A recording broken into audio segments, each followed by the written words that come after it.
support. The maestro, please.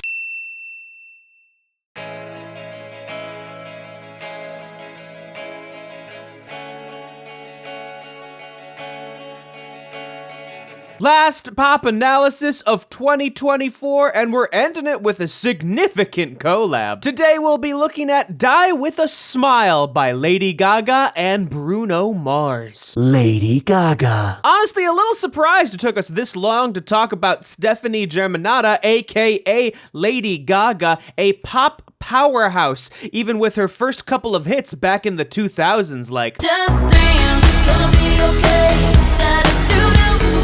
and continued her dominance even when she started acting during the 2010s. And was even able to keep it up all the way into the 2020s as well. Rain on me, rain on me. Bruno Mars. Marking the third time we're talking about Bruno Mars, first talking him on the 5th episode of Pop Analysis ever with 24 karat magic in the air. and the second time being in 2019. Tease me, baby. Turn around and just tease me, baby. Since then, he's continued to do high-profile collabs. Pull my trigger, let me blow your mind.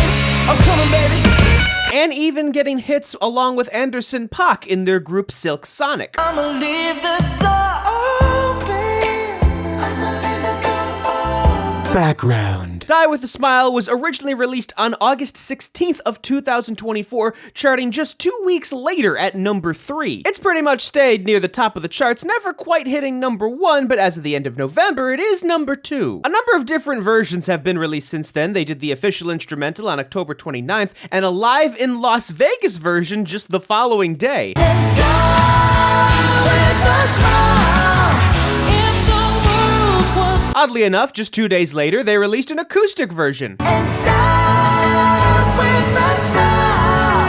If the world And only about a week and a half ago, there's even now a sped up version, given it really only sped up by like 10%. die with a smile. If the world was Besides Lady Gaga and Bruno Mars on this in terms of credits, we have DeMille, Watt, and James Fauntleroy. Ernst Emil II, better known as DeMille, has quite the production and writing discography, given their biggest hit would have to be when they worked with Drake on Honestly, that sound like a fair trade to me. Look, don't invite me over if you throw another pretty party. This marks the 4th time we're mentioning Watt. The first 3 times were when we did Havana, ooh, nah, nah. Half of my heart is in Havana, ooh, nah. I love it when you call me señorita. I wish I could pretend. and Monday, Tuesday, Wednesday, Thursday, Friday, 7 days a week, every hour, every minute. since the last time, he continued to work with Jungkook. Standing next to you, standing in the fire next to you. And even got a credit with Post Malone on 'Cause I can't let go. It's chemical. Similarly, this is not the first time we're talking about James Fauntleroy. Also mentioned him when we were doing Cardi B and Bruno Mars's Please Me. Since then, he's continued to get his crossover hits working in the hip-hop industry, such as with I wanna put you in 7 position for 70 minutes, you get it, babe. You got a lot on your mind and I wanna ease it up and lick. in addition to I know you had enough. I know you had enough.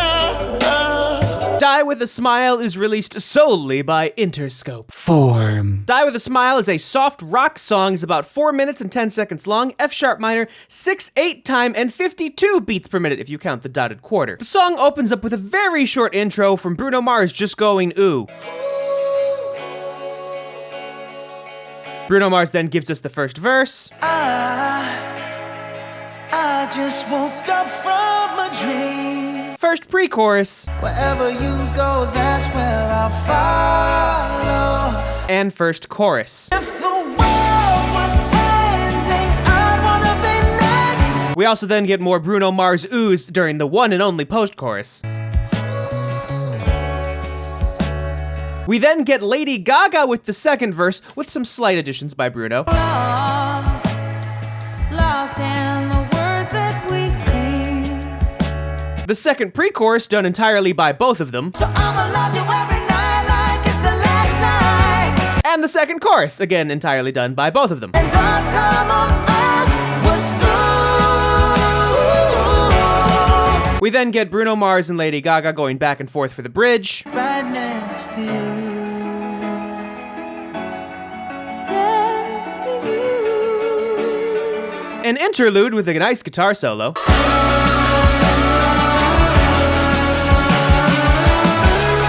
Before finally getting to the third chorus again with both of them. And die with a smile. And they transition to the outro together, which ultimately ends the song. I wanna be next to you.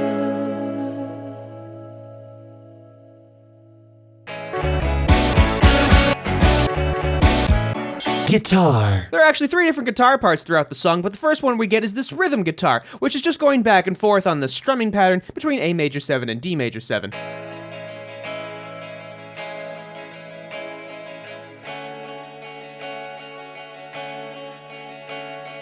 As we move into the pre-chorus, it actually reverses the chords, now doing D major 7, then to A major 7, and the strumming pattern is a bit more spaced out.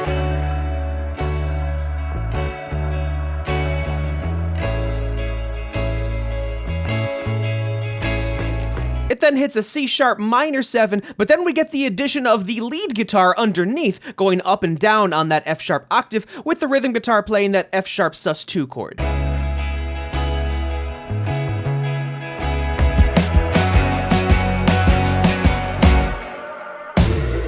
Here we actually get a main melodic line along with the rhythm guitar. The chords up top, it's just going B minor 7 for 2 bars, then A major, then F sharp minor. But you'll notice on the bottom, it's much lower, that lead guitar, and doing this kind of motion figure up and down throughout the part.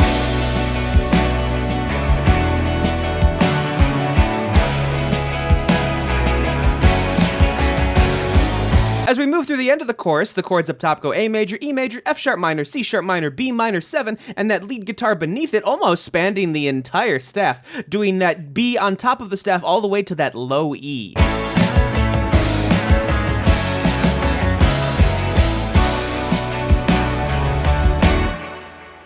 As we get near the end of the song, we actually get an additional guitar part in this form of this solo that goes over it. It's not the most intense guitar solo, but it is doing tremolo picking. Basically, those slashes indicate that despite the rhythms we see, it's pretty much doing those all as 16th notes.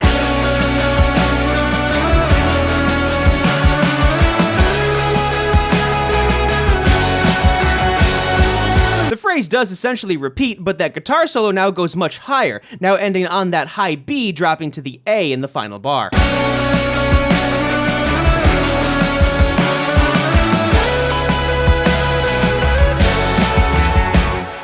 Beyond that, there are not many other additional guitar parts. There is this one, though, that transitions us in the middle of the last chorus.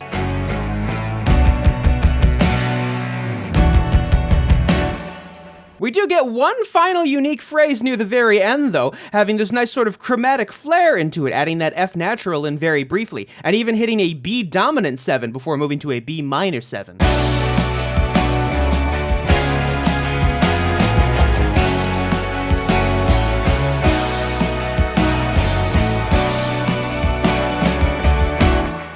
Bass. We get the first bass part when we get to the first pre-chorus, kind of going up and down. It actually doesn't get that low initially for what we've seen in previous bass parts before, but it's also quite consistent, using these combinations of quarter notes and eighth notes, as well as just full dotted quarters and full runs of just triplet eighth notes.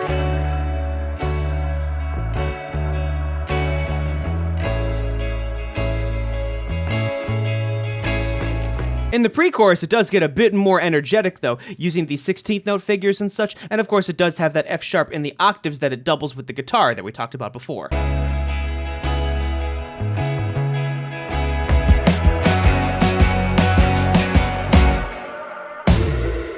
During the chorus, the bass part pretty much just doubles the guitar part exactly. Given because it's a bass, it does sound an octave lower.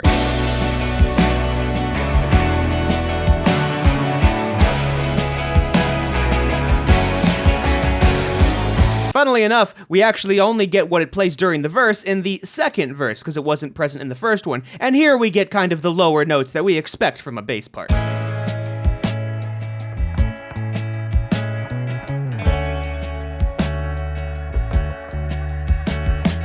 Piano. Oddly enough, we don't get the piano till really the second part of the song. Of course, when it first comes in, it's pretty much by itself, giving you can hear hints of the guitar solo that's about to play behind it. Regardless, it also more spells out the full harmonic structure. Here we have B minor 7 becoming a minor 11th chord with an E in the bass, before transitioning to a C sharp minor 7 and just an F sharp minor, but in the second half of that bar becomes an F sharp minor 7.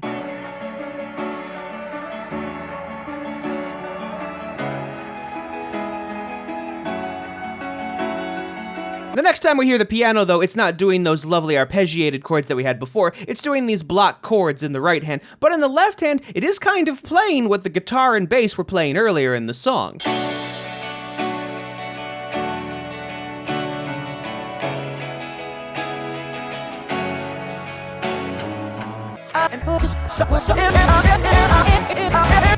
Intro. Really simple, just two notes going on that second beat of the first bar, that B bending up quickly to that C sharp before dropping to the F sharp in the following bar. Verse. First verse done just by Bruno Mars, staying a little low in his range, never gets higher than that G sharp, and even hits that low E on the word where. Regardless, very loose, kind of melismatic at times, combinations of 16ths, 8ths, dotted 8ths, and such. I just woke up from a dream where you and I had to say goodbye. The following phrase, pretty similar to the first, same style of range, same style of melismas, and same style of rhythms. And I don't know what it all means, but since I survived, I realized. Lady Gaga's verse, things get a bit different. One, we have that very long melisma to bring into the second verse proper, and you'll notice that she emphasizes a lot more on 16ths in this phrase, especially in those last two bars. Given at the very end, she has this upwards melisma, where Bruno Mars's were either downward or tried to stay around the same pitch. Lost in the words that we scream. I don't even want to do this anymore. Things then start to get interesting as Bruno Mars joins her on the second verse. For the most part, they're entirely in thirds with each other, doing the same words, rhythms, but they're all in thirds. Note that Bruno Mars does not sing for the entirety of it. You'll notice on that line, "And our love's the only war," it's just Lady Gaga by herself. 'Cause you already know what you mean to me, and our love's the only war worth fighting for. Pre-chorus. When we get into the pre-chorus, first done by just Bruno Mars, you can see it's a little similar to the verses. We're still lower in his range. In fact, we're even lower than usual. We're hitting that low E a lot more often. And you'll notice that on the dotted quarters, he's in harmony with himself. Wherever you go, that's where I'll follow. Nobody's promised tomorrow. As we move into the second phrase and the energy starts to pick up, though, there start to be more 16th notes. We move a little higher in his range. At this point, we're even getting that A in the middle of the staff. So I'ma love you every night like it's the last night. Like it's the last night. As we move into the second pre-chorus, just like we started to get in the second verse, we now have Lady Gaga and Bruno Mars together entirely in thirds. You'll notice now that Bruno Mars's harmonies aren't as thick as well, because obviously he's now in harmony with Lady Gaga. Wherever you go, that's where I'll follow. Nobody's promised tomorrow. This even continues into the second phrase of the pre-chorus like before. The energy starts to ramp up, the range starts to get higher, and you'll notice the harmonies kind of change, especially because Lady Gaga hits that A sharp at the very end. So I'ma love you every night like it's the last night. Like it's the last night. Chorus. Just like all the other first times we hear a section, the first chorus is done just by Bruno Mars. You see, it's a bit more spaced out than a lot of the other parts of the song. The rhythms are a lot more clear. And then at the end, again, he harmonizes with himself in thirds. If the world was ending, I'd wanna be next to you. The second phrase of the chorus is pretty much identical to the first. Again, some things are changed just due to change words. If the party was over and our time on earth was through. As we move to the second half of the chorus, you'll notice he gets even lower in his range, getting all the way down to that low G sharp, before just jumping all the way back up to that B in the following bar, hitting that C sharp just briefly before ending on that melisma, that A to F sharp. I wanna hold you just for a while, and I Of course, he finally ends the chorus again, making his way all the way down to that low G sharp. If the world was ending, I'd wanna be next to you.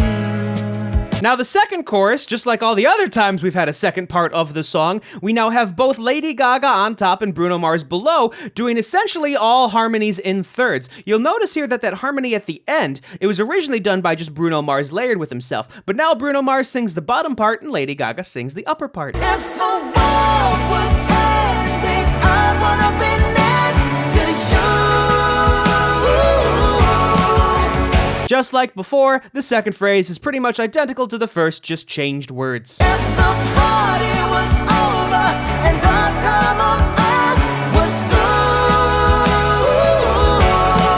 Of course, harmonically here, things get a bit more interesting. They're no longer just in thirds, and the space between the parts actually gets pretty wide, especially on when they're singing just for a while. And of course, we have Lady Gaga very high on those last two bars. I wanna hold you just for a while and die with a smile. Given as they end the second chorus, it is just Lady Gaga. Note that she does not end on that G sharp though. She actually ends on that A. If the world was ending, I'd wanna be next to you. When we get to the third chorus, it starts off as just Lady Gaga singing the main line, but now notice that Bruno Mars is singing the upper part where Lady Gaga sung it before. If the world was ending, I'd wanna be next to you.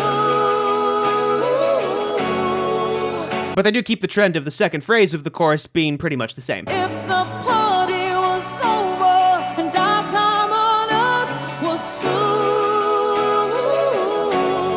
We then move to just Bruno Mars for a while before Lady Gaga comes in on the line just for a while, and from there, it actually changes what they've done previously. We don't do that run down on just for a while, we stay pretty high, and we very much hit and die with a smile very powerfully. I wanna hold you just for a while and die with a smile. They repeat that same idea again, starting with Bruno Mars, then Lady Gaga comes in later, and the changes that we see are pretty much that it's just more impactful, more powerful, mostly because it's more drawn out rhythms and it's much higher. Again, look at the chromaticism that happens at the end with Lady Gaga though when she hits that D sharp right before the final note. If the world was ending, I wanna be next to you.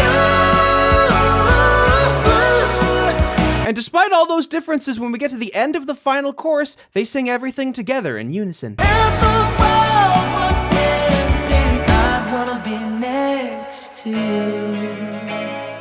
Post-chorus. As I hinted at earlier, the post-chorus, identical to the intro. Bridge. Oddly enough, up until this point, we don't really have any back and forth between Lady Gaga and Bruno Mars. They're either singing by themselves or singing together. This is the first time we get a distinct back and forth between the two. Right next to you. Next to you. Of course, in the following phrase, they do end up then singing together again, mostly in thirds, and we have that stuff at the end from Bruno Mars, I think the highest in his range we've had for the entire song. Right next to you.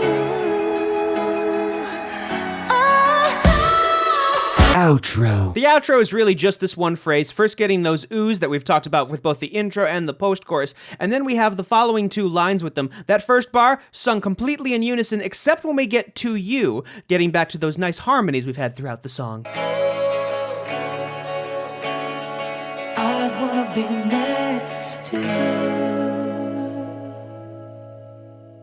Hell of a song to end with for 2024's pop analyses. Quite the combo, too. I'm surprised Bruno Mars and Lady Gaga didn't do something together sooner. This song is kind of very much in touch with what Bruno Mars was doing previously in Silk Sonic, and I do believe Lady Gaga's voice lends herself to this. We more know her for the dance and electronic stuff, but with Shallow and Joanne, she's shown that she has quite the amount of range. It's a great song to listen to as well. Not your typical love song, quite powerful at times, and almost emotional if you're in the right kind of mindset. Regardless, I do believe this song has a good message beyond just sort of the romantic aspect of it. We really should be living every single day Like it's the last night, like it's the last night.